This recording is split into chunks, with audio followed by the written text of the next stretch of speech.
স্বাগত। প্রথমে আমরা যে খবরে চোখ রাখবো, আজকে তারাতলা জিঞ্জিরা বাজারে একটি ট্রেলার উল্টে একজনের মৃত্যু হয়েছে বলে খবর পাওয়া যাচ্ছে। ট্রেলারের তলায় আরো কয়েকজন আটকে থাকতে পারেন বলে এখনো পর্যন্ত মনে করা হচ্ছে। সেই ছবি আপনারা দেখতে পাচ্ছেন।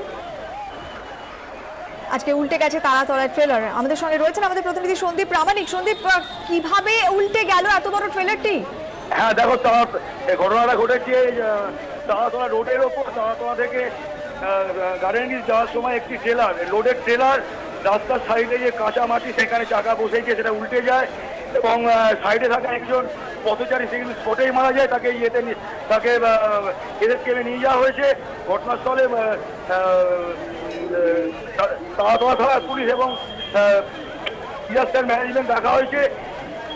এই মুহূর্তে কিন্তু 3খানা ক্রেন এখানে কাজ করছে। কন্টেনারটাকে পুরো এখন তোলা যায়নি এবং তোলা গেলে কিন্তু পরিষ্কার বোঝা যাবে সেখানে আর কোনো বডি কোনো কিছু করে আছে কিনা। এই মুহূর্তে ওই ট্রেলারটিকে তোলার কি ব্যবস্থা করা হচ্ছে? আমরা একটা ট্রেনের ছবিও দেখতে পাচ্ছি, তুমি যদি একটু বিস্তারিত জানাও। হ্যাঁ দেখো, এটা যেহেতু লোডেড, এটা যেহেতু মাল ভর্তি একটা কন্টেনার ছিল, সেটা কিন্তু একটা ক্রেন দিয়ে তোলা সম্ভব হয়নি। আরো 3টে ক্রেন এসছে, সেই 3টে ক্রেন দিয়ে এটাকে তোলার চেষ্টা করা হচ্ছে। এখনো পর্যন্ত কন্টেনার ওঠেনি, এখনো পর্যন্ত তোলার চেষ্টা করা হচ্ছে। আশা করা যাচ্ছে যেভাবে কলকাতা পুলিশ যেভাবে কাজ করছে, হয়তো কিছুক্ষণের মধ্যে ট্রেনটা উঠে যাবে, ট্রেনে করে কন্টেনারটা উঠে যাবে এবং কন্টেনারটা উঠে যাওয়ার পরে কিন্তু বোঝা যাবে যে নিচে আর কিছু পড়ে আছে কিনা, মানে আর কোনো দেহ পাওয়া গেছে কিনা সেটা বোঝা যাবে। এখনো পর্যন্ত পুলিশ প্রাথমিকভাবে কি মনে করছে সন্দীপ? এই মূলত কি চাকা বসে গিয়ে এই দুর্ঘটনা? হ্যাঁ দেখো, একেবারে রাস্তার সাইডে কিন্তু কাজ হয়েছিল কিছুদিন আগে, সেখানে পিচ করা হয়নি। সে বৃষ্টি পড়েছে এবং মাটি কাঁচা ছিল, সেখানে যখন কন্টেনারটা যাচ্ছিল সেই সময় তার বাঁ দিকে সব করা জায়গা সেখানে বসে যায় এবং বসে গিয়ে একদিক কাত হয়ে গিয়ে উল্টে যায়। যেহেতু এই গাড়িটির পেছনে যেহেতু কন্টেনারটি ছিল মাল ভর্তি কন্টেনার, সে কিন্তু এই জন্যে কিন্তু উল্টে যায় এবং উল্টে গিয়ে সাইডে যেসব ভ্যান বা রিক্সা রাখা ছিল এবং সাইকেল রাখা ছিল তার উপর উল্টে পড়ে। কিন্তু সেই সময় একজন পথচারী সেখানে দাঁড়িয়েছিল, তার গায়ে গিয়ে পড়ে। এখনো তার নাম ঠিকানা যদি না পাওয়া গেলে বয়স আনুমানিক 45 থেকে 46 বছর হতে পারে, এটাই জানা যাচ্ছে। তাকে এসএসকে হসপিটালে নিয়ে যাওয়া হয়েছে। এই মুহূর্তে যেটা আমরা জানতে পারছি, তাকে মৃত বলে ঘোষণা করা হয়েছে। সন্দীপ, ইতিমধ্যে ব্যাপক যানজটের খবর আমরা পাচ্ছি। কি পরিস্থিতি যান চলাচলের? এখনো পর্যন্ত অন্যান্য উপায় কি বার করা হয়েছে? হ্যাঁ দেখো, তুমি ঠিকই বলেছো। তারাতলা থেকে এই গার্ডেন রিচ যাওয়া কিন্তু একটা মাত্রই রাস্তা, গার্ডেন রিচ রোড। এই মাঝখানে এটা হয়েছে, কোনো সাইড থেকে গাড়ি চলাচল হচ্ছে না, গাড়িগুলো সব ঘুরিয়ে দেওয়া হচ্ছে।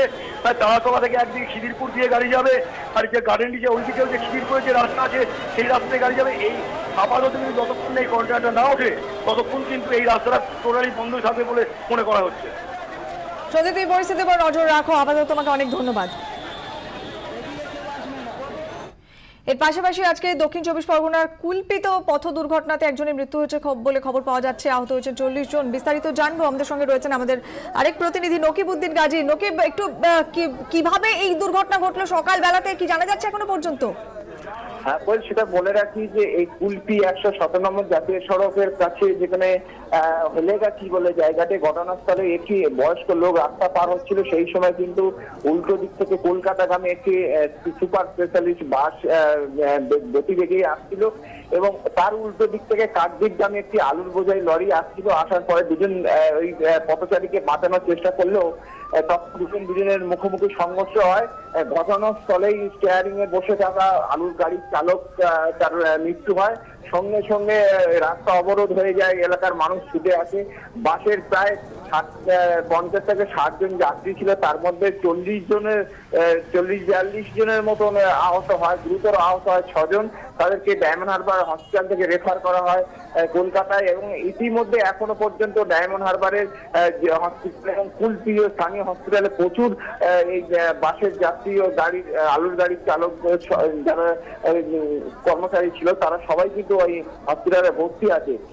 যেহেতু এই রাস্তার মধ্যে ঘটনাটা ঘটে 117 নম্বর জাতীয় সড়কের উপরে, সেই কারণে কিন্তু এখনো পর্যন্ত অবরোধ সৃষ্টি হয়ে আছে এবং ঘটনাস্থলে কুলপি থানার পুলিশ গেছে যে এই অবরোধ সরিয়ে যাতে রাস্তায় গাড়ি চলাচলের সুব্যবস্থা হতে পারে সেই চেষ্টা করছে।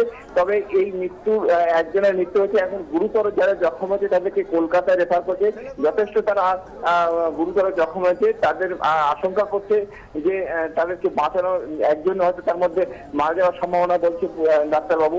কিন্তু হসপিটাল থেকে এখানে রেফার করার পরে কিন্তু তার প্রতিবেশী লোকজন ছুটে আসে। হাসপাতাল চত্বর এখন যাত্রীদের, বাস যাত্রীদের আত্মীয় স্বজনের ভরে গেছে বলে দেখা যাচ্ছে। কোয়েল, ধন্যবাদ নকিব।